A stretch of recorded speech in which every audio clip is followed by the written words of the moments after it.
고린도전서 13장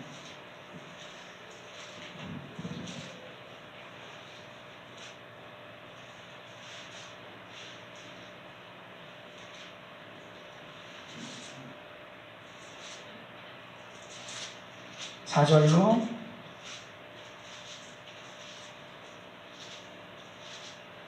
8절까지 우리 함께 읽도록 하겠습니다. 4절부터 8절 시작. 사랑은 오래 참고 사랑은 온유하며 시기하지 아니하며 사랑은 자랑하지 아니하며 교만하지 아니하며 무례히 행하지 아니하며 자기의 이익을 구하지 아니하며 성내지 아니하며 악한 것을 생각하지 아니하며 불의를 기뻐하지 아니하며 진리와 함께 기뻐하고 모든 것을 참으며 모든 것을 믿으며 모든 것을 바라며 모든 것을 견디느니라. 사랑은 언제까지나 떨어지지 아니하고 미련하고 방언도 붙이고 지식도 패하리라. 아멘. 네, 오늘 말씀 고린도전서 13장 4절에서 8절을 의지해서 사랑은 온유한 것이라는 말씀을 함께 나누고자 합니다. 마이크를 들고 가다가 이렇게 하니까 이게 원고 보는 것도 그렇고 이게 뭔가 좀 어색한데, 우리가 예수님을 믿고 난 후에 내 주위의 사람들의 이제 반응이 있죠. 그런데 우리가 이렇게 사람들이 묻지 않습니다. 저 사람 예배를 잘 드리네. 저 사람 성경을 많이 읽네. 물론 이제 그런 질문을 할 수 있죠. 저 사람 새벽에 기도하러 가네. 그러나 그런 것들이 그 사람들에게 뭐 감동을 주거나 그 사람들 그리스도께로 인도하는데 그 도움을 주지 못합니다. 믿는 자들에게 나타나는 예수님의 성품 때문에 이 세상 사람들은 진짜 믿는 사람들에게서 나타난 그 변화를 감지하는 것입니다. 저 사람이 뭔가 변한 것을 직감하면서 거기 뭐가 있구나 이렇게 생각하는 거죠. 바로 성도 안에 역사하시는 살아계신 성령님, 또 그리스도, 예수 그리스도, 또 하나님을 보게 되는 것은 그 사람의 실제적인 성품과 삶의 변화를 통해서 보는 것입니다. 예배 많이 들으러 가네요. 이것이 그 사람들에게 뭔가 감동을 주고 우리 안에 있는 그리스도를 나타내 보여주는 것이 아닌 것입니다. 우리가 주님을 믿고 주님을 닮아가는 그 성품 중에서 가장 대표적인 성품이 온유죠. 왜 온유냐? 예수님께서 나는 길이요 진리요 생명이요 이런 말씀들을 하시죠. 나는 누구다 이런 말씀들 많이 하셨는데, 예수님께서 예수님 자신의 성품을 특징지어서 뭐라고 말씀하셨습니까? 나는 마음이 온유하고 겸손하다. 예수님께서 자신의 성품을 규정지실 때 하신 말씀이 온유입니다. 온유 외에도 많은 예수님의 성품이 있죠. 그러나 대표적인 성품이 바로 온유입니다. 우리가 계속 배우고 있는 이 고린도전서 13장 사랑에 관한 묘사에서도 사랑은 오래 참고 사랑은 온유하며, 그래서 온유가 두 번째로 나오는 이 사랑의 특성이죠. 대표적인 특성입니다. 근데 이 온유가 굉장히 그냥 우리가 가볍게 스쳐 지나갈 수 있는 부분입니다. 왜냐하면 그냥 온유하면 뭔가 사람이 친절하고 또 인정이 많고 또 남을 잘 배려하고 양보를 좀 하는 편이고, 그런 사람을 보면 우리가 이제 저 사람 참 괜찮다, 온유하다 이렇게 합니다. 물론 그 말이 맞는 말입니다. 그것은 온유한 것이지만 이제 성경에서 말하는 온유의 개념은 좀 더 큰 개념입니다. 만약에 방금 말한 친절이나 인정이나 배려, 양보 같은 것이 온유의 전부라고 하면 그 세상에서도 그런 것들을 보이는 사람들은 많이 있죠. 가정의 환경, 자라온 환경, 집안 분위기가 그랬다거나 아니면 내가 타고난 기질이 좀 그런 성격이 있거나, 그러면 얼마든지 온유한 태도를 가진 사람들이 있죠. 그러면 그 사람들에게는 온유할 때 하나님의 사랑, 하나님의 은혜 이런 것들은 크게 필요가 없는 것입니다. 세상 사람들도 얼마든지 그 기준으로 하면 온유한 성품을 가질 수 있습니다. 물론 온유 그것도 좋은 거죠. 좋은 겁니다. 그러나 성경적 온유는 그 이상인 것입니다. 성경적 온유는 다른 말로 소명에 해당합니다. 이 말이 좀 이상하게 들릴 수 있지만 오늘 말씀을 통해서 그것이 이해가 되고 또 내 것이 될 수 있기를 주님의 이름으로 축복합니다. 지난번에도 말씀드린 것처럼 이 고린도전서에 나오는 사랑에 대한 묘사들은 사도 바울이 일부러 이 명사라고 해도 그거를 동사로 바꿔서 쓰고 있습니다. 그래서 이건 뭐 이제 언어와 관련이 된 건데, 뭐 저도 제가 지식이 깊이 있어서 그런 게 아니라 공부를 하니까 이제 그게 나오더라고요. 그래서 다 동사로 이렇게 바꿔서 명사로만 쓰이던 단어도 일부러 동사로 쓰고 있는 것을 볼 수 있습니다.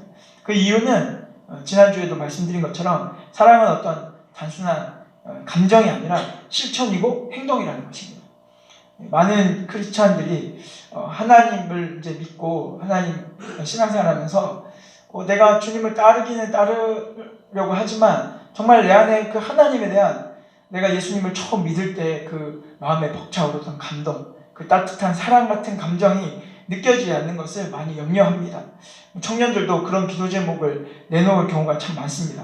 하나님 내가 사랑해야 된다는 거 알지만 그게 이렇게 마음에 느껴지지 않는다는 겁니다. 그래서 그분을 내가 따르기를 원하지만 그 사랑의 감정이 이렇게 막 일어나지 않아서 힘들어한다, 뭐 그런 힘들다, 뭐 이런 기도 제목을 내놓곤 합니다.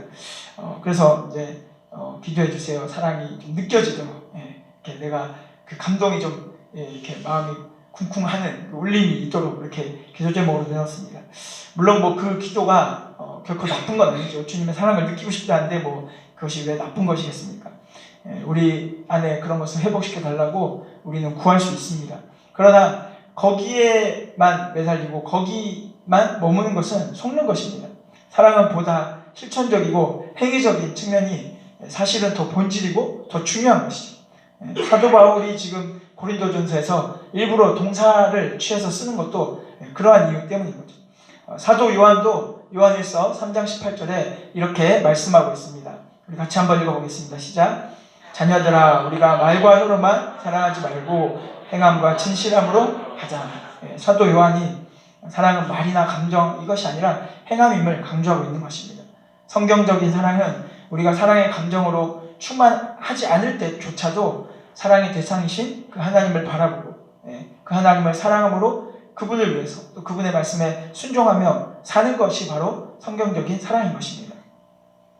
이제 코로나19가 이제 한참 지나고 방역수칙이 좀 완화된 다음에 우리 청년들이 그동안 이제 함께하지 못했던 회식을 가졌습니다. 그래서 고기 구워 먹는 자리를 만들고 목사님이 이제 오셔서 같이 이제 식사 모임을 했는데, 식사가 끝나고 이제 청년들하고 다 같이 카페에 갔습니다. 카페에 가가지고 이제 뭐 다 이야기도 그동안 못다 했던 뭐 이야기들도 좀 나누면서 마지막에 이제 함께 기도 제목 나누고 이제 기도하는 시간을 가졌습니다. 근데 청년 중에 한 청년이 기도 제목으로 이 기도 제목을 내는 거예요. 아까 말한 거. 내가 하나님을 사랑을 더 느끼고 막 기쁨으로 이렇게 하고 싶은데 그게 잘 안 느껴진다. 이제 그런 제목을 내놨습니다. 그래서 목사님께서 그걸 들으시고는 이걸 이제 직접 답해주지 않으시고 저한테 이 질문을 토스를 하셨어요. 이렇게 딱 건네주셨습니다. 뭐라고 저한테 건네주셨냐면 전도사님은 우리 희정 사모님을 생각하면 365일 24시간 마음이 뜨겁고 보기만 해도 막 마음에 사랑이 벅차오르냐,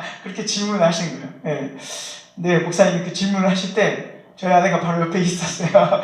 그래서 있는데 그런 질문을 하셔서 제가 당황했습니다. 왜 그런 자리에서 물어보셨는가. 그래서 제가 당황했는데 근데 하나님이 퍼뜩 지혜를 주셨습니다. 제가 뭐라고 답했겠습니까? 아닙니다. 저도 그 사랑을 못 느낄 때가 훨씬 더 많습니다. 이렇게 대답하면 될까요? 안 될까요? 그렇게 대답하지 않고 공식적으로는 그렇습니다. 공식적으로는 그렇지만 비공식적인 대답은 목사님이 개인적으로 저한테 물어보시면 제가 대답해 드리겠다고 그렇게 말했습니다. 사랑은 느낌만이 아니죠. 물론 느낌과 전혀 상관이 없는 것이 아닙니다. 사랑을 뭐 아내를 365일 24시간 보기만 해도 마음이 쿵닥쿵닥거리고 뜨거워지면 우리가 어떻게 살겠습니까? 그러나 그 사랑의 느낌, 감정적인 면에만 그것만 기대하고 그것만 몰두하면 본질을 놓치게 되는 것입니다. 이 온유도 마찬가지입니다. 온유도 뭐 신약 성경에 보면 여러 곳에서 온유라는 말이 나옵니다. 갈라디아서 5장에 우리 성령의 열매에도 온유가 등장하죠. 오직 성령의 열매는 뭡니까? 사랑과 희락과 화평과 오래 참음과 자비와 양선과 충성과 온유. 여기 온유가 나옵니다. 그래서 온유는 우리 안에 성령님께서 오셔서 역사하셔서 우리를 변화시키셔서 나타나는 성령의 열매인 것입니다. 또 골로새서 3장 12절에 이렇게 말씀하고 있습니다. 같이 한번 읽어볼까요? 시작. 그러므로 너희는 하나님이 택하사 거룩하고 사랑받는 자처럼 긍휼과 자비와 겸손과 온유와 오래 참음을 옷 입고, 골로새서를 통해서 사도 바울은 그리스도인들이 입어야 할 옷이, 이제 여기 성경에서, 신약 성경에서 그리스도인들의 옷은 뭡니까? 행실이죠, 행실. 나타나야 할, 삶에서 나타나야 할 덕목, 행실이 바로 온유라고 지금 말하고 있습니다. 고린도후서 6장 6절 같이 읽겠습니다. 시작. 깨끗함과 지식과 오래 참음과 자비함과 성령의 감화와 거짓이 없는 사랑과, 여기는 이제 온유가 안 나오는데 여기에 이제 자비함이라는 단어가 실제로 이 고린도전서 13장에 쓰고 있는 온유랑 똑같은 단어입니다. 똑같은 단어. 그래서 크레스토스라는 단어인데, 이것이 고린도후서에서는 사도 바울이 자기 자신뿐만 아니라 영적 지도자, 사도 같은 자들이 갖춰야 될 그 덕목으로서 온유를 또 이야기하고 있는 것입니다. 에베소서 4장 말씀도 보겠습니다. 시작. 서로 친절하게 하며 불쌍히 여기며 서로 용서하기를 하나님이 그리스도 안에서 너희를 용서하신 것과 같이 하라. 여기도 이 친절하게 하며가 똑같이 크레스토스, 온유입니다. 그래서 에베소서를 통해서 바울이 성도들 사이에 어떻게 해야 되냐? 성도들 사이에 어떻게 해야 되냐? 성도들 사이에 서로 친절해라, 온유해라, 이 말씀을 지금 하고 있는 것입니다. 그 밖에도 여러 곳에서 이 크리스토스 온유가 훨씬 더 많이 쓰이고 있습니다. 결론은 예수 믿는 사람이라면, 그리스도인이라면 기본적으로 갖춰야 할 삶의 태도, 또 영적인 덕목이 바로 온유라는 것입니다. 그러니까 나는 그리스도인이지만 온유가 있으면 좋지, 없으면 그냥 어쩔 수 없는 거야, 그렇지 않다는 거죠. 나는 그리스도인이지만 온유한 거는 내 기질, 내 성품과는 좀 안 맞는, 그런 특성이 안 맞는 거야. 나는 이런 거는 좀 피해 가겠다, 나는 이거는 안 하겠다, 이럴 수 없다는 거죠. 그래요. 우리가 이제 계속해서 이 고린도서 13장에 나오는 사랑이 누구를 나타내는 것이라고 했습니까? 예수님을 나타내는 거죠. 그래서 우리가 예수님께 배울 수 있습니다. 예수님께서 나는 마음이 온유하고 겸손하니 내게 와서 배우라고 말씀하신 그 본문 속에서 우리가 예수님의 온유에 대해서 우리가 한번 살펴보고자 합니다. 마태복음 11장 25절에서 30절, 우리 한번 같이, 좀 길지만 한번 읽어보겠습니다. 시작. 그때 예수께서 대답하여 이르시되 천지의 주제이신 아버지여, 이것을 지혜롭고 슬기 있는 자들에게는 숨기시고 어린 아이들에게는 나타내심을 감사하나이다. 옳소이다. 이렇게 된 것이 아버지의 뜻입니다. 내 아버지께서 모든 것을 내게 주셨으니 아버지 외에는 아들을 아는 자가 없고 아들과 또 아들의 소원대로 계시를 받는 자 외에는 아버지를 아는 자가 없느니라. 수고하고 무거운 짐진 자들아 다 내게로 오라. 내가 너희를 쉬게 하리라. 나는 마음이 온유하고 겸손하니 나의 멍에를 메고 내게 배우라. 그리하면 너희 마음이 쉼을 얻으리니 이는 내 멍에는 쉽고 내 짐은 가벼움이라 하시니라.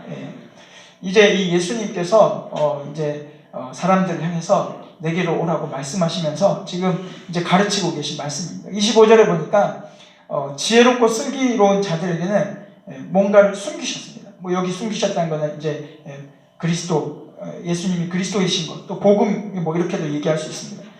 구원받는 그 길이 숨겨진 것이죠. 지혜롭고 슬기 있는 자라는 것은 여기서 긍정적인 의미보다는 부정적인 것입니다. 바로 사람들이 볼 때, 야, 저 사람 참 지혜롭고, 저 사람 참 슬기롭고, 저 사람 참 존경받을 만해 하는 그런 사람들, 그 당시로서는 존경받는 랍비들, 야, 저 사람 정말 지혜로운 사람이야, 그래서 랍비로 불리던 사람들, 또 종교 지도자들, 이런 사람들이 바로 여기에 지혜롭고 슬기 있는 자들이죠. 그런데 거기에는 복음이 숨겨진 것입니다. 그러나 어린 아이들에게 나타내셨습니다. 여기 애들만 복음을 들을 수 있다, 이게 아니죠. 순전하고 참 연약하지만 겸손한 마음, 낮은 마음을 가진 자들에게 복음이 나타난다는 것입니다. 예수님께서 마태복음 23장에 보면 이제 무리와 제자들에게 가르치실 때 뭐라고 하시냐면, 이 바리새인과 서기관들, 종교 지도자들이 말하는 바는 다 따라서 행하고 그러나 그들의 행위는 본받지 말라, 그렇게 말씀하십니다. 왜냐하면 그들은 손 하나 까딱하지 않으면서 다른 사람들에게 가르쳐서 어깨에 무거운 짐을 지게 한다고 그렇게 말씀하십니다. 그래서 그들은 높은 자리를 좋아하고 또 옷차림은 경건한 옷차림을 하고 또 사람들에게 문안받는 거, 인사받고 랍비라고 칭함받는 거, 그런 거 좋아하고 그런 것을 본받지 말라는 것입니다. 그러면서 진짜 랍비, 진짜 선생님은 오직 그리스도. 이제 예수님께서 그때는 그리스도라고 표현하셨지만 예수님 자신인 거죠. 그것이 바로 예수님의 가르침입니다. 예수님께서는 그 종교 지도자들의 삶과는 전혀 반대로 서셨습니다. 뭔가 여기 지금 지혜 있고 슬기 있는 자, 이런 모습. 그러니까 종교 지도자들이나 그 당시 랍비들이 갖추고 있던 사람들이 볼 때 우러러 볼 만한 것들을 예수님은 갖추고 계시지 않으셨습니다. 이사야 예언대로 예수님은 세상이 볼 때 별로 흠모할 만한 것이 없는 분이셨습니다. 단지 그분은 온유하고 겸손하셨습니다. 세상이 가진 힘이나 돈이나 권세, 외적인 아름다움은 없었습니다. 그러나 그분에게 있는 가장 귀한 것은 온유와 겸손이었습니다. 그래서 27절에 예수님께서 뭐라고 말씀하시냐면 27절, 내 아버지께서 모든 것을 내게 주셨으니 아버지 외에는 아들을 아는 자가 없고 아들과 또 아들의 소원대로 계시를 받는 자 외에는 아버지를 아는 자가 없느니라. 예수님께서는 하나님 아버지로부터 내가 모든 것을 받았다. 예수님이 정말 모든 것을 받았는가? 예수님은 당시 권력은 전혀 갖고 계시지 않고 부는 전혀 취하지도 않으셨고 심지어 예수님은 머리 들 곳조차 없었다. 쉴 곳도 없었다고 예수님께서 말씀하셨습니다. 그런데 예수님 스스로 내가 다 받았다고 말씀하고 있는 것입니다. 어떤 사람이 온유한 사람이 될 수 있습니까? 결핍이 없는 사람이 온유한 사람이 될 수 있는 것입니다. 뭔가 부족하고 내가 결핍이 있는 사람은 스스로가 방어적이 되는 것입니다. 그래서 긴장하게 되고 그리고 다른 사람에 대해서 공격적인 태도를 낳기가 쉬운 것입니다. 그런데 내가 모든 것이 다 충만하다고 생각하는 사람, 내가 결핍이 없는 사람은 여유가 있는 것입니다. 온유할 수 있는 것입니다. 하나님께로부터 모든 것을 받은 사람만이 행할 수 있는 것이 바로 온유함인 것입니다. 아버지 하나님께서 아들 예수 그리스도에게 모든 것을 다 주셨습니다. 그리고 모든 것을 다 맡기셨습니다. 그 예수 그리스도 아들 예수님은 십자가에서 죽으시고 부활하시고 그를 믿는 자들에게 모든 것을 주시고 맡기시는 것입니다. 이 비밀, 예수 믿는 사람들, 하나님께서 예수님께 주신 모든 것을 또 예수님을 통해서 우리에게 주시는구나, 이거를 알고 이 비밀을 깨달은 사람은 그거를 믿고 온유해질 수 있는 것입니다. 왜? 결핍이 없기 때문입니다. 결코 초조하거나 방어적이거나 긴장하지가 않는 것입니다. 얼마 전에 이제 한국 그 축구 대표팀이 이제 다른 나라들하고 이렇게 경기를 맺혔는데 제일 처음에 경기했던 나라가 브라질. 제가 그 경기를 이제 봤는데 보니까는 수준 차이가 많이 나더라고요. 결과가 이제 1대5로 우리가 대패를 했죠. 제가 경기를 보면서 느낀 것이 있는데 여유였어요. 여유. 브라질 선수들이 어떻게 그렇게 여유가 있는지, 뭐 아무리 많은 선수가 달라들어도 뭐 여유가 있는 거예요. 팀워크도 좋고 뭐 개인의 기술도 좋고 실력이 있으니까, 그러니까 갖추고 있으니까 거기에서 부드러움이 나오고 여유가 나오고 그것이 원천이 돼서 그들이 경기를 쉽게 가볍게 풀어가는 것을 느끼게 됐습니다. 온유의 원천이 바로 여기에 있는 것입니다. 온유하고 겸손하신 예수님께 가면 우리도 그 충만함, 예수님의 충만함을 받고 우리도 온유와 겸손의 사람이 되게 하시는 것입니다. 그 예수님이 뭐라고 하십니까? 예수님께서 28절에 보니까 수고하고 무거운 짐진 자들아 다 내게로 오라 내가 너희를 쉬게 하리라. 지금 이 온유와 겸손이라는 것은 그냥 단순히 한 사람이 가진 기질, 특성, 이것이 아니라 사실은 하나님 나라가 가진 특징입니다. 하나님 나라. 그리고 하나님 나라 백성의 특징인 것입니다. 예수님께서 내게 오면 내가 쉬게 해주겠다 이렇게 말씀하십니다. 사실 예수님은 왕이시죠. 왕이신데 우리를 쉬게 해주시는 왕이십니다. 세상의 왕 중에 누가 우리를 쉬게 해주는 왕이 있습니까? 애굽의 바로 왕이 어떻게 했습니까? 자기 노예로 있던 그 이스라엘 백성들이 너무 힘들고 그러니까는 우리가 너무 힘들다, 이 고생을 좀 줄여달라 그랬더니 어떻게 했습니까? 야, 니네가 덜 힘들어서 지금 그런 핑계를 대고 변명을 하고 앓는 소리를 하는구나. 그러면서 이제는 재료도 안 줄 테니까 니네가 알아서 해라. 더 고통을 가중시켰습니다. 이것이 바로 세상 왕들의 다스림이고 방식인 것입니다. 세상의 법칙은 이러한 것입니다.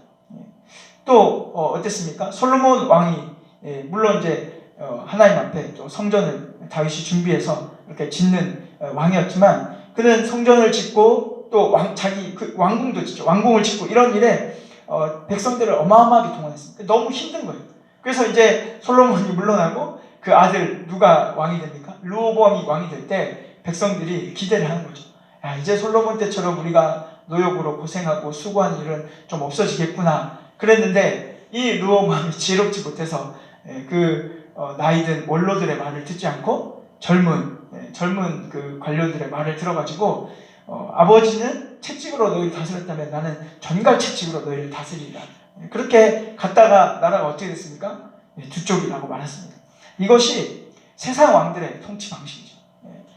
이제 뭐 사무엘에도 보면 사무엘을 통해서 왕을 달라고 하나님 앞에 구할 때 이제 하나님께서 사무엘을 통해서 말씀하시죠. 너희 왕들이 너희를 어떻게 할지, 뭐 그 목록들이 쭉 나오면 얼마나 그 수고롭게 하고 고생하게 할지를 얘기하는데도 이제 그 이스라엘 백성들이 원하는 모습이 나오죠.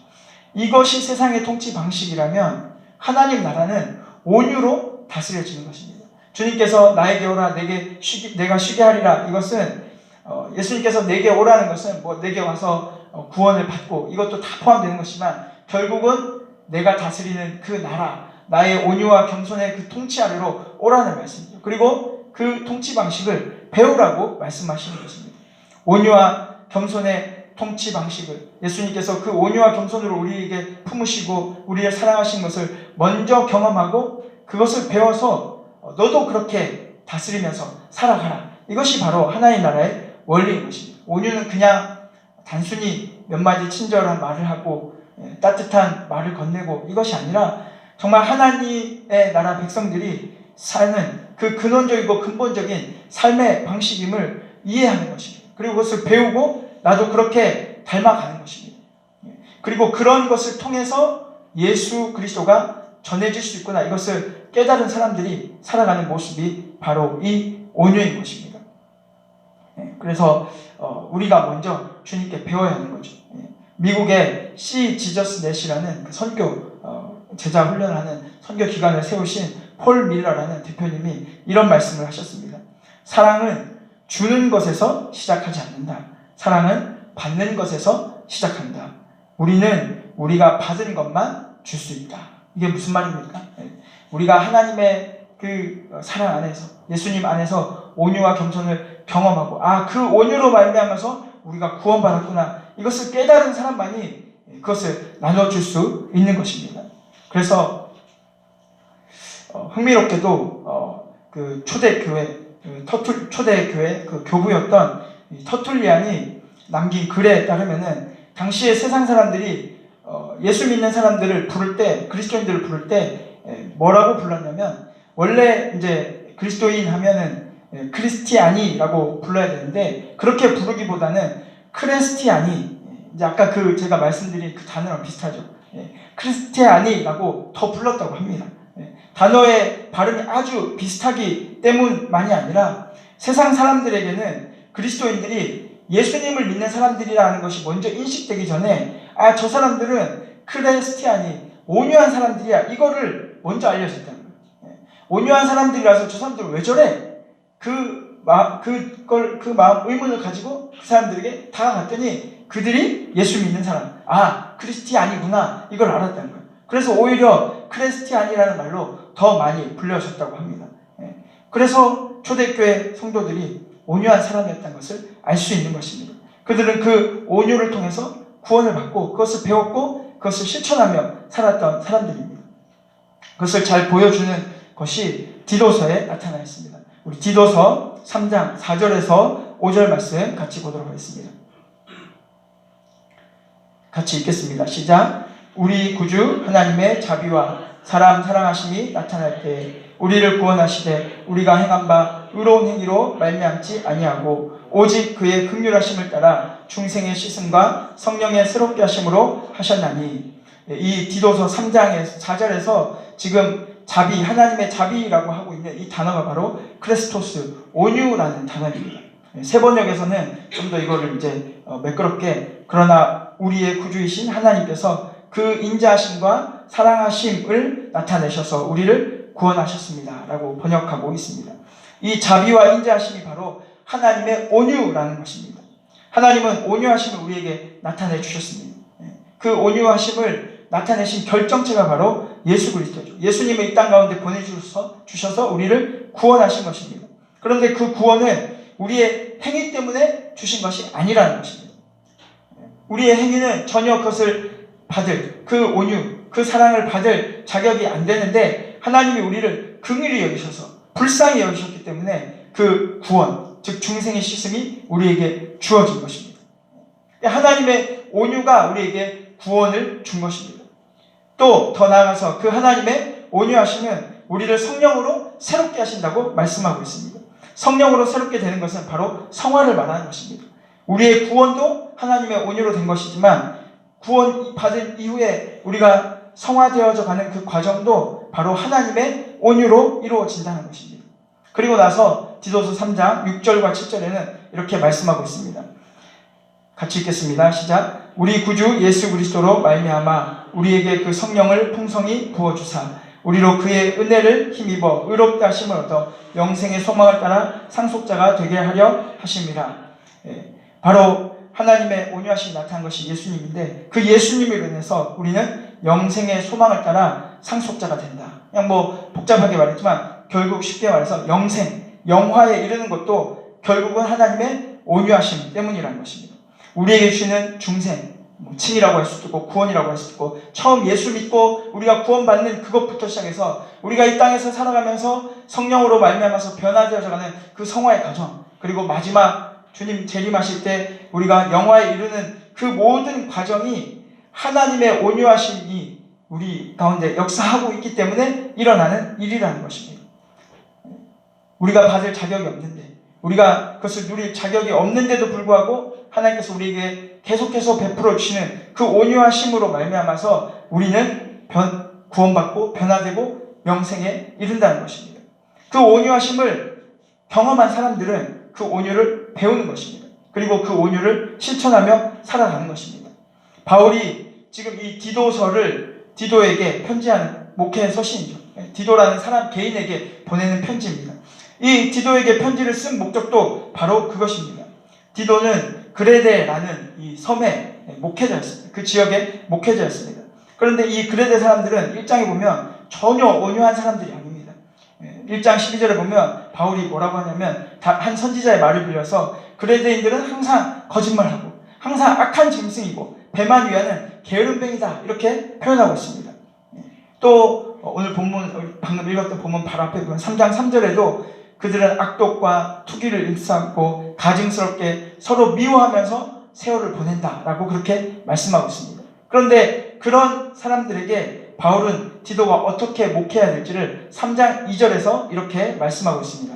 같이 한번 읽어보겠습니다. 시작. 아무도 비방하지 말며 다투지 말며 관용하며 범사의 온유함을 모든 사람에게 나타낼 것을 기억하게 하라.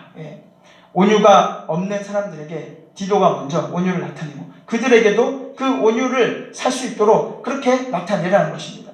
우리가 그리스도의 사랑을 모를 때 우리 역시 겉으로는 아닐지라도 속으로 악독과 투기와 미움을 품고 사는 자들이었습니다. 그러나 아버지 하나님과 아들 예수 그리스도의 그 온유함으로 우리는 구원과 성화를 경험하는 것입니다. 이제 우리도 전혀 온유하지 않은 이 세상 속에서 온유를 나타내는 사명자로 부르시는 것입니다. 디도를 그렇게 부르고 계신 것이고 디도를 통해서 그레데 사람들이 그렇게 되기를 하나님께서 명하고 또 그렇게 인도해 가고 계신 것입니다.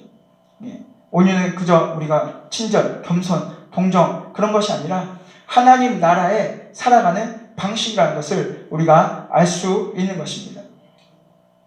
그 미국에 있는 그 서부에 그 이제 농장주들이 야생마를 이렇게 포획을 하면 그 야생마를 길들이는 방법이 있다 그래요. 그걸 어떻게 하는 거냐면 야생마를 잡아다가 거기다가 줄로 묶어가지고 거기다 당나귀 한 마리를 묶어 놓는다고 합니다. 그러면은 이 야생마가 막 길길이 날뛰는 거예요. 길길이 날뛰어. 왜? 자기가 자기 자유를 잃어버리고 이 당나귀에게 묶여 있으니까 힘들죠. 물론 뭐 당나귀보다 힘이 세니까 막 끌고 막 뛰어다니고 막 펄쩍펄쩍 뛴다고 합니다. 그러고는 아예 농장을 벗어나서 저 멀리 산으로 들러 사라져 버린다고 합니다.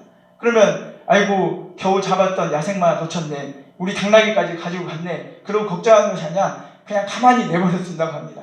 그러면 오랜 시간이 지난 후에 풀이 죽은 야생마가 당나귀와 함께 다시 농장으로 집으로 돌아온다고 합니다.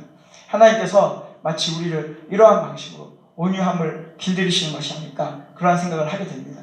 우리가 처음에는 그 온유를 모르죠.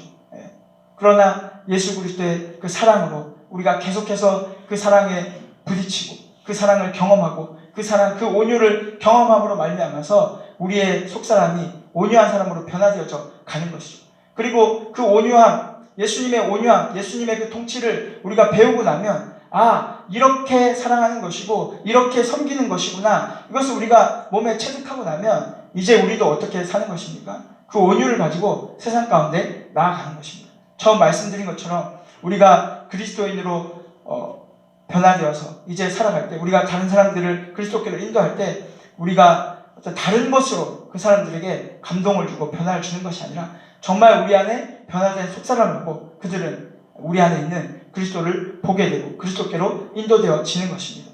우리가 정말 온유한 사람, 그 예수 그리스도로부터 우리가 먼저 그 온유를, 통치를 경험하고 배우고 우리도 이 땅 가운데 나가서 그 온유함으로 살아갈 때 우리를 통해서 수많은 사람들이 주님께로 돌아오는, 그래서 초대교회 성도들이 저 사람들은 정말 온유한 사람이구나, 그것을 먼저 보고 그 사람들에게 아니 어떻게 저럴 수 있지 라고 다가갔더니 저 사람들은 예수 믿는 사람들이구나, 그것을 깨닫고 돌아온 것처럼 그러한 또 은혜와 축복이, 그러한 사랑의 흘러감이 여러분을 통해서 이루어질 수 있기를 주님의 이름으로 축복합니다. 우리 함께 찬양하고 기도하겠습니다.